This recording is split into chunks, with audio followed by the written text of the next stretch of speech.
नमस्कार दोस्तों, स्वागत है आप सभी का आपके अपने YouTube चैनल सरकारी अपडेट पॉइंट में। दोस्तों, बिहार में आंगनवाड़ी सुपरवाइजर वैकेंसी की जैसा कि आप सभी ने कल हमारा एक वीडियो देखा था जिसमें मैंने अपडेट दिया था, वो आज 11 तारीख को आज जो है इसका ऑफिशियल नोटिफिकेशन जारी किया जा चुका है। यानी कि आज की इस वीडियो में आपको पूरा तरीके से मिलेगा किस जिले में आपको इसमें आवेदन आया है और आपको कैसे आवेदन करना है और इसकी एग्जाम की जो प्रिपरेशन होता है कैसे आपको तैयारी करनी है कि आप जो इसमें सफल होकर के आप इसमें आंगनवाड़ी सुपरवाइजर में आपका जॉब लग जाए।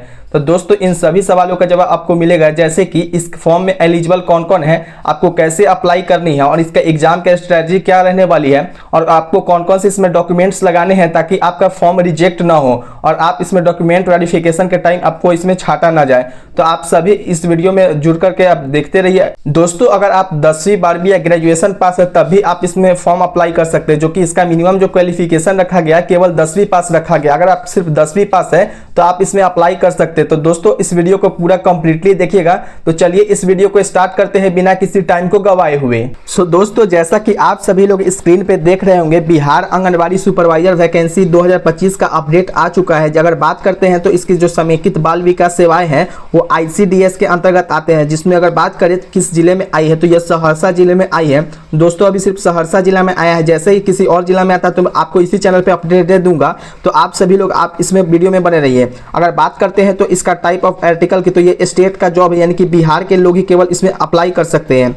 अगर बात करें कि इसको अप्लाई कौन कर सकता है, तो जो केवल only eligible women applicants can apply, यानी कि जो इस बिहार की जो महिलाएं हैं वही इस भर्ती में अप्लाई कर सकते हैं। बाकी जो बिहार से बाहर के आते हैं उसको अप्लाई इसमें नहीं करना है। पोस्ट की बात करें तो आंगनवाड़ी सुपरवाइजर की पोस्ट है, आप सभी को तो दिख ही रहा होगा। लास्ट में दोस्तों मैं आपको बताऊंगा कि इसकी वैकेंसी कितनी है, तो आप इस वीडियो में बने रहिए। अगर दोस्तों मोड ऑफ एप्लीकेशन की बात करें तो दोस्तों इसका ऑनलाइन और ऑफलाइन दोनों तरीके से फॉर्म अप्लाई होगा, लेकिन मेरा आप लोगों से सजेशन रहेगा क्या कि आप लोग केवल ऑनलाइन ही फॉर्म को अप्लाई करें, जाकि आप लोगों को ऑफलाइन में बहुत सारे ऐसे धांधली देखने को मिलते हैं कि जो बोलते हैं क्या आपसे कुछ दलाल लोग आते हैं, आपको कुछ पैसे लेकर के आप ठग सकते हैं। इसलिए आप केवल ऑनलाइन में ही वर्क करें। अगर आपसे कोई भी अगर पैसा मांगता है तो उसका एक वीडियो बना करके आप हमें टेलीग्राम पे सेंड कीजिए कि आपसे कोई भी अगर आपसे घूसखोरी करता है या फिर पैसा मांग रहा है तो आप हमारे चैनल पर वीडियो भेज सकते हैं, मैं सभी को दिखाऊंगा। और एप्लीकेशन की स्टार्टिंग की बात करें तो आपका 13 सितंबर से फॉर्म अप्लाई होना स्टार्ट होगा और लास्ट जो इसका डेट है दोस्तों 3 अक्टूबर 2025 तक होगा, लास्ट के 5 बजे तक, यानी कि 13 तारीख से स्टार्टिंग होगा और 3 अक्टूबर तक आप इसमें अप्लाई कर सकते हैं। अब दोस्तों इसका फुल नोटिफिकेशन की अगर बात करें तो आपको इसमें सबसे पहले अगर बता देता हूं कि आपको इसमें कार्यक्रम कैसे रहेगा, तो आपको तो पता चल गया 13 सितंबर से 3 अक्टूबर के बीच में रहेगा। अब दोस्तों बात करते हैं कि इसमें टोटल वैकेंसी कितनी आई है और सभी कैटेगरी के लिए इसमें अलग अलग वैकेंसी रखी गई है। जैसे कि अगर बात करें आंगनवाड़ी सुपरवाइजर के लिए तो अनुसूचित जनजाति के जो लोग हैं, जाति के लोग हैं, अनुसूचित जाति के जो लोग, उनके लिए केवल 2 वैकेंसी निकालेगी। दोस्तों ये नंबर बहुत ही कम है, लेकिन उन कैंडिडेट्स के लिए बहुत ही अच्छा है जो कि अभी स्टार्टिंग में ही इसमें फॉर्म में अप्लाई करेंगे। और अनुसूचित जनजाति की बात करें तो दोस्तों अनुसूचित जो जनजाति के जो लोग हैं उनके लिए एक ही फॉर्म निकाला गया है। जबकि बात करते हैं अत्यंत पिछड़ा वर्ग के, तो आपको तीन अप्लाई करने का जो ऑप्शन आता है इसमें 3 ही आप इसमें पोस्ट देखने को मिलेगा। पिछड़ा वर्ग की बात करें दोस्तों तो पिछड़ा वर्ग के कैंडिडेट के लिए आपको 1 वैकेंसी इसमें देखने को मिलेगी, यानी कि पिछड़ा वर्ग के कैंडिडेट इसमें के लिए 1 वैकेंसी निकाली गई है। वही बात करते हैं पिछड़ा वर्ग की जो महिलाएं हैं उनके लिए भी 1 ही वैकेंसी निकाली गई है। और जो आर्थिक रूप से कमजोर वर्ग के जो लोग हैं उनके लिए आपको 2 वैकेंसी देखने को मिलते हैं। 11 आरक्षित वर्गों के लिए 6 वैकेंसी देखने को मिलते हैं। और अगर टोटल पदों की बात करें दोस्तों तो 16 पदों पर आपको वैकेंसी निकाली गई है। दोस्तों ये जो वैकेंसी बहुत ही ज़्यादा कम है मानता हूं, लेकिन इसमें फॉर्म जिसको पता नहीं होगा वो तो अप्लाई नहीं करेंगे। लेकिन आपसे मेरा एक रिक्वेस्ट होगा कि अगर आप इसका अगर एलिजिबल है तो आप इसमें अप्लाई जरूर करें, क्योंकि दोस्तों आपको जो फॉर्म का जो फिलिंग है बिल्कुल ही फ्री में आपको रहने वाली है। सिर्फ आपको जो डॉक्यूमेंट लगेगा वो डॉक्यूमेंट आपको लगाने पड़ेंगे। इसलिए दोस्तों आप इसमें अप्लाई जरूर करें, चाहे आपकी पत्नी हो या फिर आपकी बेटी हो या फिर कोई भी हो, तो आप उससे अप्लाई जरूर करवाएं। क्योंकि ऐसा देखा जाता है कि जब लास्ट चांसेस आते हैं तो आप तभी तक उसमें कोई फॉर्म में अप्लाई ही नहीं करता है, क्योंकि उन लोगों को पता ही नहीं चलता कि इसमें अप्लाई हो रहा है या नहीं हो रहा है। इसलिए आप इसमें अप्लाई जरूर करें और इसका सीट का जो फायदा उठाएं। फिर अगर नेक्स्ट बात करते हैं तो इसका आयु सीमा की, तो जैसा कि आप सभी को पता है इसका जो मिनिमम एज रहता है दोस्तों वो मिनिमम एज 21 साल रखा गया है, जो 21 साल से लेकर के, और इसका जो मैक्सिमम एज की बात करें तो 45 वर्ष तक आप इसमें अप्लाई कर सकते हैं। साथ ही में दोस्तों आप इसमें एज रिलैक्सेशन भी आपको मिलता है। SC/ST कैटेगरी की बात करें तो SC और ST कैटेगरी के लिए इसमें आपको 11 साल का रिलैक्सेशन देखने को मिलता है, यानी कि 11 साल का आपको रिलैक्सेशन दिया जाता है। अगर वही बात करते हैं कि आपको बिहार आंगनबाड़ी सुपरवाइजर में अप्लाई करने के लिए कौन कौन से डॉक्यूमेंट्स लगते हैं। तो जैसा कि मैंने आपको पिछली वीडियो में ही बताया था, लेकिन एक बार फिर से बता देता हूँ क्योंकि बहुत सारे न्यू व्यूजर आए होंगे, तो आपको इस चैनल पर सभी अपडेट्स दे देता हूँ। तो देखिए, सबसे पहले जो कहा गया कि आवेदिका जो है महिला बिहार राज्य का मूल निवासी होना चाहिए। दोस्तों, मूल निवासी कहने का मतलब क्या है कि आप जिस जिला से हैं उसी जिला में आप अप्लाई करना है। फॉर एग्जाम्पल, ये सहरसा जिला में यह वैकेंसी निकाला गया, तो केवल सहरसा जिला के जो लोग हैं वही इसमें अप्लाई कर सकते हैं। किसी और जिला के जो लोग उसको अप्लाई नहीं करना है। क्यों नहीं करना है? क्योंकि अगर आप किसी और जिला से अप्लाई करते हैं तो डॉक्यूमेंट वेरिफिकेशन के टाइम आपको इसमें से हटा दिया जाएगा, यानी कि आपका जो फॉर्म रिजेक्ट कर दिया जाएगा। इसलिए आप इसमें अप्लाई नहीं करना है। साफ तौर पे मेरा सजेशन है कि आप इसमें अप्लाई नहीं करना है। केवल सहरसा जिला के जो स्थायी निवासी है दोस्तों, उसी को इसमें अप्लाई करना है। और साथ ही में अगर बता दूं तो उम्मीदवार महिला, केवल इसमें महिला जो है उस वही अप्लाई कर सकते हैं। जो पुरुष कैटेगरी है, वो मेल कैटेगरी के लोगों को इसमें अप्लाई नहीं करनी है, केवल महिलाएं इसमें अप्लाई कर सकती हैं। और जो आवेदिका के पास जो अनुमंडल पदाधिकारी द्वारा एक निर्गत आवास प्रमाण पत्र यानी कि निवास प्रमाण पत्र होना चाहिए। निवास प्रमाण पत्र इसलिए मांगा जाता है दोस्तों, ताकि आपको इसमें चेक किया जाता है कि अगर आप सहरसा जिला से, फॉर एग्जांपल सहरसा जिला में वैकेंसी आया है, तो आप सहरसा जिला के रहने वाले हैं या नहीं। अगर किसी और जिला से हैं, आप निवास प्रमाण पत्र गलत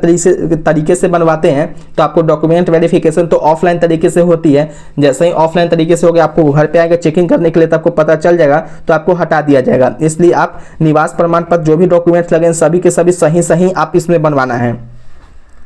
नेक्स्ट बात करते हैं दोस्तों चयन प्रक्रिया की। तो जो चयन का जो वर्ष है, 1 जनवरी को 10 वर्ष का कार्यकाल होना चाहिए, अर्थात 1/1/2025 को मिनिमम जो इसमें रखा गया कि 10 वर्षों के रूप में अपने सेविका के रूप में वर्क किया हो। लेकिन दोस्तों 10 वर्षों के रूप में अपने अगर सेविका का रूप अगर कौन कर सकता है, जैसे कि इसमें मिनिमम एज रखा गया 21 साल। अगर कोई व्यक्ति अगर इसमें सेविका में वर्क करे तो खोजा गया कि 10 वर्षों तक आपके इसमें कार्यकाल होना चाहिए, यानी कि आपने सेविका के रूप में वर्क किया हो तो माइनस कर दो 10 साल। तो कोई 11 साल की एज से कोई जॉब करना स्टार्ट कर देता है दोस्तों, ये बिल्कुल भी सही नहीं है। 11 साल से कोई भी जॉब नहीं स्टार्ट करता है। इसलिए इसका जो मिनिमम जो एज है वो इसमें हटाना चाहिए। सॉरी, जो मिनिमम इसमें जो रखा गया कि 10 वर्ष का जो कार्यकाल है वो रहना ही चाहिए, उसको हटाना चाहिए। ये सरकार का सबसे बड़ा फैसला होगा कि इसमें हटा दिया जाए। अब दोस्तों बात कर लेते हैं कि इसमें अप्लाई आप लोगों को कैसे करनी है और दस्तावेजों की कौन कौन से दस्तावेजों की आपको ज़रूरत पड़ती है। तो सबसे पहले अगर बात करते हैं इस वैकेंसी में अप्लाई करने के लिए प्रत्येक महिला के लिए दस्तावेज को प्रस्तुत करना इस प्रकार से जरूरी रहता है। जैसे कि अगर बात करें तो आपके पास अगर 10th पास आपने किया है तो आपके पास 10th का सर्टिफिकेट तो होगा ही। सर्टिफिकेट के साथ साथ आपके उसके उत्तीर्णता का जो होता है मार्कशीट और प्रमाण पत्र जो होता है, और साथ ही में आपसे अंक पत्र मांगा जाता है। दोस्तों एक और बात है, खास बात है कि अगर आप इसमें इंटर पास आउट हैं, अगर आप इसमें इंटर पास किए हैं, स्नातक एवं स्नाकोत्तर पास किए या फिर इंटर पास किए, तो आप सभी के पास अंक पत्र और प्रमाण पत्र तो होगा ही। आप इसमें लगाना दोस्तों इसलिए जरूरी है क्योंकि देखिए, अगर आप जो इसका मिनिमम क्वालिफिकेशन तो केवल 10th पास ही रखा गया है, लेकिन अगर आपके पास 12th का अगर डिग्री है या फिर आपने ग्रेजुएशन पास किया है, तो मेरा सजेशन है कि आप तीनों डिग्री लगाइए। क्योंकि ऐसा देखा जाता है कि अगर आपने अगर सिर्फ 10th का अगर सर्टिफिकेट लगाते हैं तो आपको तो मिनिमम क्वालिफिकेशन सिर्फ यहीं तक है। अगर कोई व्यक्ति अगर 12th का सर्टिफिकेट लगाते हैं तो उसमें यह पता चलता है कि आपका हायर एजुकेशन क्वालिफिकेशन कहाँ तक है। अगर इससे अगर आपके पास अगर कोई और सर्टिफिकेट भी हो तो आप इसमें लगा सकते हैं। और साथ ही में ग्रेजुएशन का भी सर्टिफिकेट लगाए। अगर एग्जांपल के थ्रू अगर मैं बताऊं, आज किसी ने 10th का सर्टिफिकेट लगाया और किसी ने तीनों सर्टिफिकेट लगाया है, तो इसमें जो प्राथमिकता दी जाएगी वो ग्रेजुएशन वालों को ज़्यादा प्राथमिकता दी जाएगी। इसलिए आप जितने भी आपके पास सर्टिफिकेट हो उन सभी सर्टिफिकेट को इसमें लगाना जरूरी है। अब दोस्तों बात करते हैं आवासीय प्रमाण पत्र। जैसा कि मैंने आपको स्टार्टिंग में ही बताया था कि ये जो आवासीय प्रमाण पत्र है आपको अनुमंडल पदाधिकारी के द्वारा बनाया गया होना चाहिए, यानी कि अनुमंडल पदाधिकारी द्वारा आपको आवासीय प्रमाण पत्र बनवाना है, ताकि आपको बाद में जब डॉक्यूमेंट वेरिफिकेशन हो तो आपको पता चल जाए कि आपका आवासीय क्या है। और फिर अब आवेदिका की जो महिला का जो नाम से राजपत्रित पदाधिकारी द्वारा सहरसा द्वारा निर्गत चरित्र प्रमाण पत्र भी होना चाहिए। दोस्तों चरित्र प्रमाण पत्र भी आपको बनवाना जरूरी है, ताकि यह पता चलता है कि आपका चरित्र इसमें कैसा है, ताकि आप इसमें अप्लाई करें। फिर बात करते हैं आवेदिका महिला का जाति प्रमाण पत्र। अगर आप आरक्षित वर्गों के लिए जो लागू हो, ये जाति प्रमाण पत्र क्रिमिलियर रहित प्रमाण पत्र होना चाहिए। अति पिछड़ा वर्ग जो अत्यंत पिछड़ा वर्ग के लोग हैं उनके लिए भी अनिवार्य। आर्थिक रूप से कमजोर वर्ग सामान्य वर्ग के हेतु संबंधी प्रमाण पत्र है। दोस्तों ये जो जाति प्रमाण पत्र है, अगर आपको इसमें एज रिलैक्सेशन लेना है तो आप इसमें जाति प्रमाण पत्र लगवाइए, नहीं तो आप इसमें नहीं लगवाइए। एज रिलैक्सेशन आपको लेना है तभी आप लगाइए। अगर देखिए अगर आपके पास है तो आप इसमें लगा लीजिएगा, तो कोई इसमें नुकसान नहीं है। अगर नहीं है तो फिर भी चाहे तो बनवा करके लगा सकते हैं, जाति प्रमाण पत्र आपको इसमें मांगा गया है तो। लेकिन दोस्तों अत्यंत पिछड़ा वर्ग और SC/ST कैटेगरी के लिए, सभी कैटेगरी के लिए इसमें कहा गया है।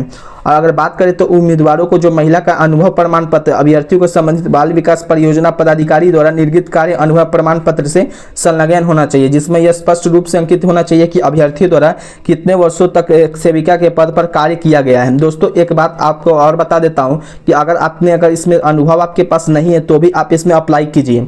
अप्लाई करने का मकसद ये रहता है कि दोस्तों जैसे आपसे अनुभव मांगा जाता है तो हो सकता है कि आप सभी के पास तो कहीं अगल बगल में आंगनवाड़ी सेविका वाला वर्क होता ही होगा, जैसे कि आप उनसे एक सर्टिफिकेट बनवा लीजिएगा, 2000-3000 जितना भी पैसा ले तो आप उससे बनवा करके आप इसमें लगवा लीजिएगा बाद में, क्योंकि जो डॉक्यूमेंट होता है वो पूरी तरीके से आपको इसमें चेकिंग नहीं किया जाता है, इसलिए आप उससे सेविका का सर्टिफिकेट बनवा करके आप चाहें तो इसमें इसका जॉब ले सकते हैं, इसलिए आप इसमें अप्लाई जरूर करें।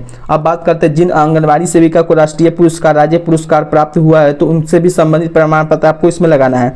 दोस्तों जिसके पास सेविका के रूप में अगर कोई पुरस्कार मिला तो उसको भी लगवाना है। साथ ही में अन्य प्रमाण पत्र जो लागू होता है, जैसे कि अगर आप दिव्यांग है तो आपको दिव्यांगता का प्रमाण पत्र लगवाना है। अगर आपके स्वतंत्रता सेनानी के आश्रित संबंधित प्रमाण पत्र है तो आपको उस पर लगाना है, जैसे कि किसी का दादा दादी या फिर पिता होते हैं स्वतंत्रता सेनानी में तो उनको लगाना है। अब दोस्तों इस प्रकार दस्तावेजों की जो पूर्ति है आपको आसानी से अप्लाई कर सकते हैं। अब दोस्तों बात करते हैं कि आंगनवाड़ी सुपरवाइजर को अप्लाई कैसे करनी है। तो जैसा कि मैंने आपको पहले ही बताया था, लेकिन फिर एक बार बता देता हूं कि सबसे पहले आपको क्या करना है कि ICDS आपको ऑफिशियल वेबसाइट है जो कि बिहार समाज कल्याण विभाग के अंदर में आता है। ICDS पे आपको जाकर के आपको वहाँ पे क्लिक करना है। ICDS पे जैसे ही आप क्लिक कीजिएगा तो आपको वहाँ पे ऑप्शन दिख जाएगा सहरसा जिला। वहाँ पे सबसे पहले आपको ऑफिशियल रजिस्ट्रेशन जो होता है नोटिफिकेशन, वहाँ पे आपको क्लिक करना है और इसको एक बार अच्छा से चेक कर लेनी है। फिर उसके बाद रजिस्ट्रेशन पे आपको क्लिक करना है। बिफोर सबसे पहले आपको रजिस्ट्रेशन ही करना है। रजिस्ट्रेशन में जो भी आपसे डॉक्यूमेंट मांगे जाएंगे, जैसे कि आप सभी लोग इस स्क्रीन पर देख रहे होंगे, आपको यहाँ पे फॉर्म भरने के लिए पंजीकरण सबसे पहले करवा जाएगा, फिर लॉगिन के लिए यूजर ID पासवर्ड दिया जाएगा। इस तरीके से आपको सभी इसमें कहा जाएगा।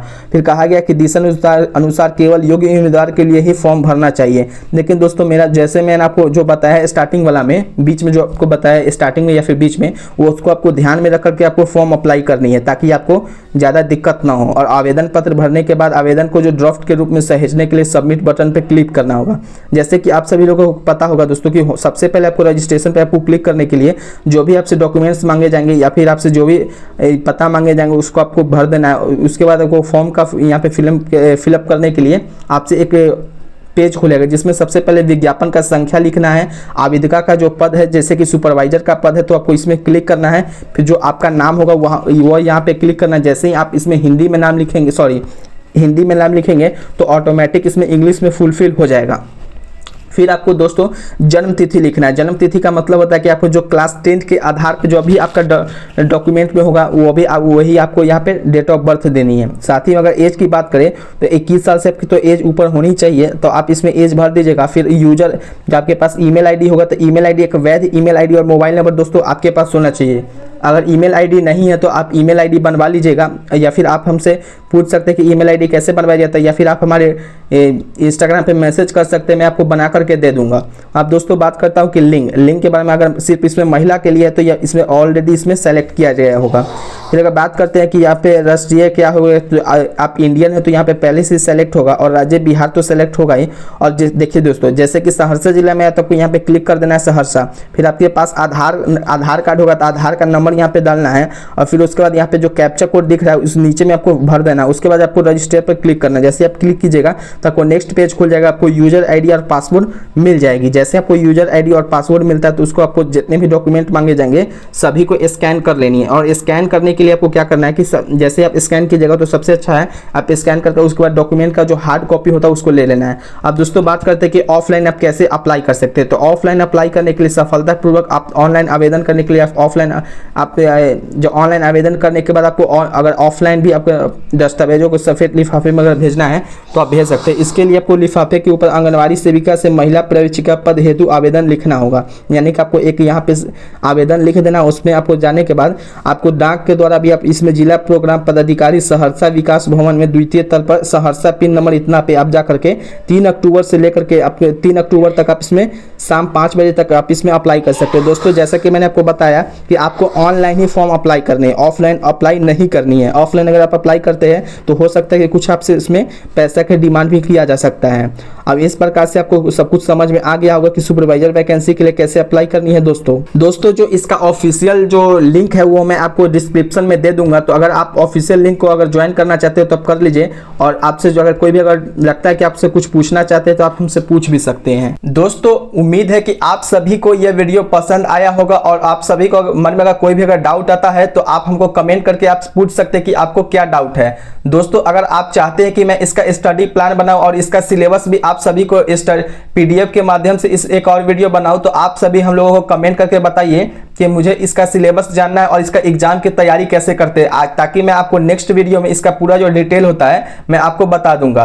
तो दोस्तों आप सभी लोगों से एक रिक्वेस्ट है कि आप हमारे चैनल को लाइक शेयर और सब्सक्राइब जरूर करें, ताकि आप सभी को आने वाली सभी अपडेट्स टाइम पे मिलते रहें। और दोस्तों आज आप लोगों के लिए एक बहुत ही बड़ी खुशखबरी है क्या कि आप सभी को मैं धन्यवाद देना चाहता हूं कि आप लोगों ने मुझे सपोर्ट किया और हमारे चैनल पर 1000 सब्सक्राइबर कंप्लीट हो चुके हैं। इसी तरीके से आप अपना प्यार बरसाते रहिए और हम लोगों को सपोर्ट कीजिए, ताकि आप सभी लोगों के लिए मैं इसी तरीके से वर्क करता रहूं। जय हिंद दोस्तों, वंदे मातरम, जय बिहार। दोस्तों सबसे पहले दिल से शुक्रिया आप सभी का, क्योंकि आपके प्यार और सपोर्ट से हमारे चैनल पर 1000 सब्सक्राइबर पूरे हो गए हैं। ये सिर्फ एक संख्या नहीं बल्कि हमारे परिवार की मेहनत और आपके भरोसे का नतीजा है। अब हमारा अगला टारगेट है 10 नवंबर से पहले 10,000 सब्सक्राइबर को पूरा करने का, और यह तभी मुमकिन होगा जब आप सभी पहले की तरह हमारा साथ देंगे। तो दोस्तों अगर आपने अभी तक चैनल को सब्सक्राइब नहीं किया है तो अभी कर लीजिए और इस वीडियो को अपने दोस्तों और ग्रुप में शेयर कीजिए। आपका हर एक सब्सक्राइब और सपोर्ट हमें हमारे सपनों के ओर करीब ले जाता है। तो चलिए मिलकर इस लक्ष्य को पूरा करते हैं, क्योंकि आप ही हमारी असली ताकत है।